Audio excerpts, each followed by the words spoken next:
Udara dingin di sirkuit Jerez pada awal Januari 2026 bukan sekedar penanda musim baru dimulai. Di balik pintu garasi Honda Tim Asia yang tertutup rapat, suasana terasa jauh lebih mencekam daripada biasanya. Tidak ada musik, tidak ada tawa, hanya ada bunyi desing mesin yang memecah keheningan dan tatapan tajam seorang pria yang telah melihat ribuan pembalap datang dan pergi. Sang bos tim. Di lintasan, sebuah motor Moto3 meluncur dengan presisi yang hampir tidak masuk akal. Namun, bukan kecepatan puncak yang membuat para teknisi Jepang itu saling berbisik di depan monitor. Ada sesuatu yang lain, sesuatu yang terasa seperti anomali. Pembalap di atas motor itu adalah Veda Ega Pratama, remaja asal Gunung Kidul yang baru saja menginjakkan kaki di panggung dunia. Namun, di hari pertama tes itu, Veda melakukan sesuatu yang mengubah atmosfer paddock secara instan. Dia tidak hanya memacu motor, dia seolah sedang mendikte aspal Jerez. Setiap kali Veda melintas di depan pit wall, sang bos tim tidak lagi melihat catatan waktu. Ia menatap langsung ke arah ban belakang Veda, memperhatikan bagaimana bocah ini mengelola grip di area yang biasanya membuat pembalap debutan gemetar. Banyak yang menduga ini hanyalah keberuntungan pembalap muda yang mencari perhatian. Namun, saat sesi berakhir dan data mulai diunduh, keheningan di garasi semakin menjadi. Angka-angka di layar menunjukkan konsistensi yang hanya dimiliki oleh juara dunia. Saat itulah, sebuah rumor mulai menyebar di antara para mekanik kawakan. Sang bos tim tidak lagi sekadar terkesan. Ia mulai mengalami apa yang mereka sebut sebagai kecanduan. Kecanduan akan bakat murni yang selama ini mereka cari di seluruh penjuru Asia. Namun, di balik kegemilangan tes awal Januari tersebut, sebuah pertanyaan besar membayangi. Apakah beban ekspektasi dari 270 juta rakyat Indonesia akan menjadi bahan bakar, atau justru menjadi beban yang akan menghancurkan karirnya sebelum balapan pertama dimulai? Veda Ega Pratama bukanlah nama baru bagi mereka yang mengikuti perkembangan bakat di Asia.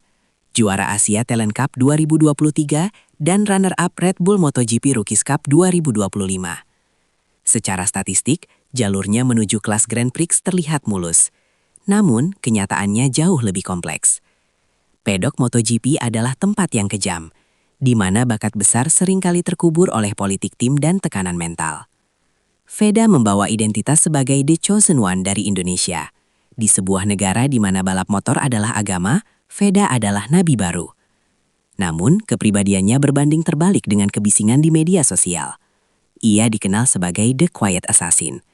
Di dalam pedok, ia jarang terlihat berbicara lebih dari yang diperlukan. Ia adalah pengamat. Ia menyerap setiap detail, setiap perubahan suhu lintasan, dan setiap getaran pada sasis Honda NSF 250RW miliknya. Tekanan psikologis mulai terasa saat manajemen mulai mengatur setiap langkahnya. Ini bukan lagi soal memenangkan balapan di tingkat regional. Ini adalah soal bagaimana bertahan di tengah hiu-hiu Eropa yang tidak akan memberikan ruang 1 inci pun di tikungan. Bagi sang bos tim, menjaga Veda adalah tugas ganda, mengasah kecepatan teknisnya sekaligus melindunginya dari ledakan euforia publik yang bisa merusak fokusnya. Namun, di balik ketenangan itu, tersimpan sebuah ambisi yang membara.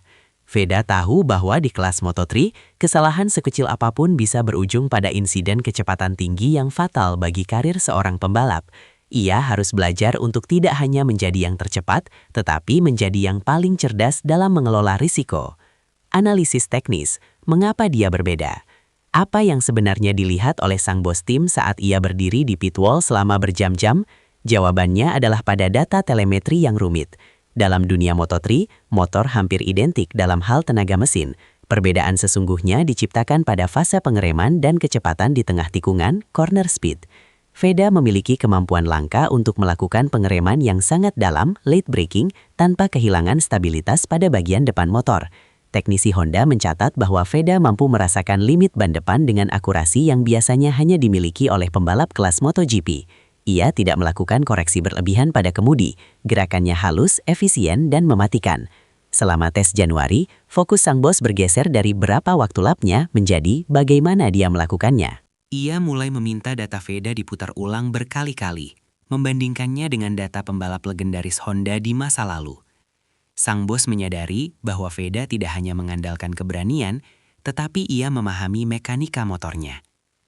Dia menjelaskan apa yang ia rasakan pada motor dengan bahasa yang sangat teknis untuk anak seusianya, bisik salah satu kru senior. Inilah yang membuat tim mulai berani melakukan perubahan setup yang radikal. Mereka tidak lagi memberikan motor yang aman untuk seorang rookie.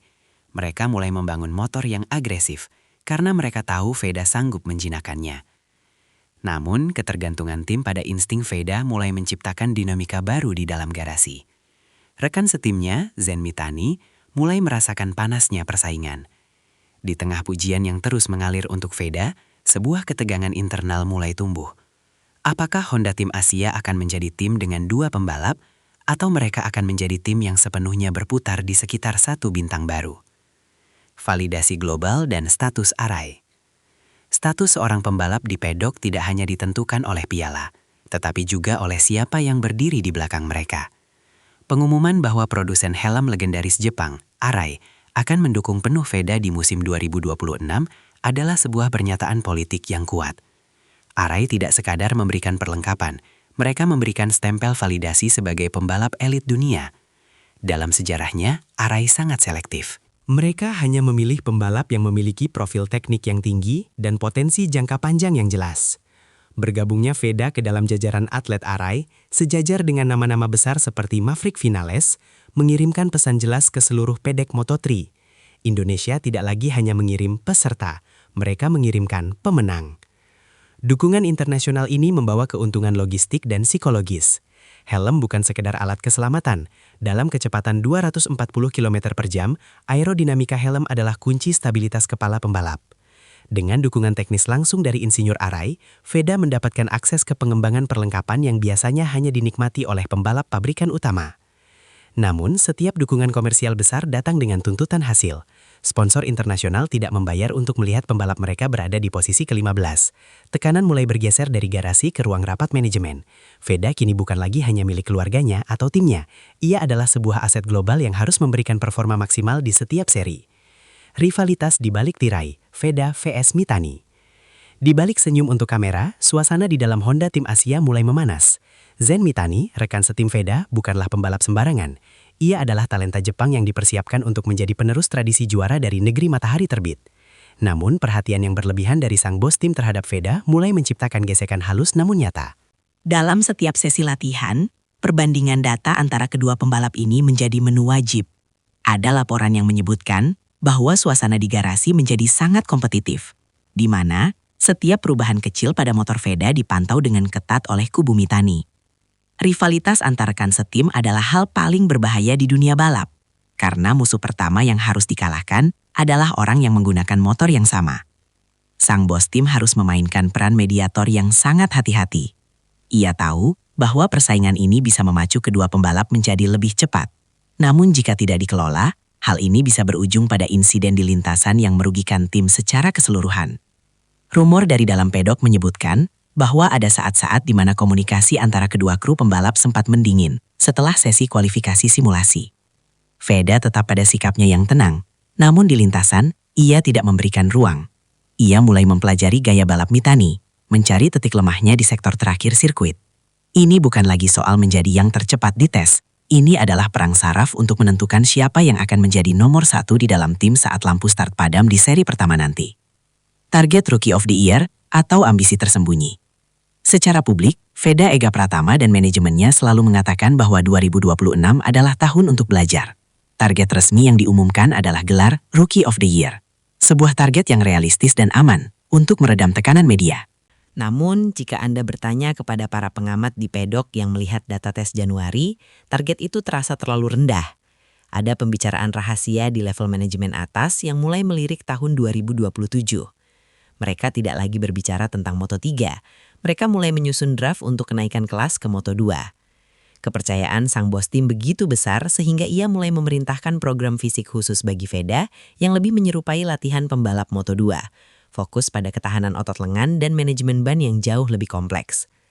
Kami tidak ingin dia hanya sekedar lewat di Moto3, ujar seorang sumber internal yang enggan disebutkan namanya. Ambisi tersembunyi tim adalah menjadikan Veda sebagai pembalap Asia pertama yang bisa mendominasi sejak musim debutnya. Mereka ingin menciptakan dampak yang sama seperti saat Pedro Acosta masuk ke kejuaraan dunia. Namun, rencana ambisius ini adalah pedang bermata dua. Jika Veda gagal mencapai hasil gemilang di balapan-balapan awal, narasi kecanduan ini bisa berbalik menjadi kritik tajam. Pedok Moto3 sangat dinamis. Satu kecelakaan kecil atau kegagalan mesin bisa menghancurkan momentum yang telah dibangun selama berbulan-bulan. Momen yang mengubah segalanya. Momen paling krusial dalam tes Januari terjadi di jam-jam terakhir hari kedua. Saat suhu lintasan mulai turun dan sebagian besar pembalap memilih untuk masuk ke garasi, Veda justru meminta ban baru.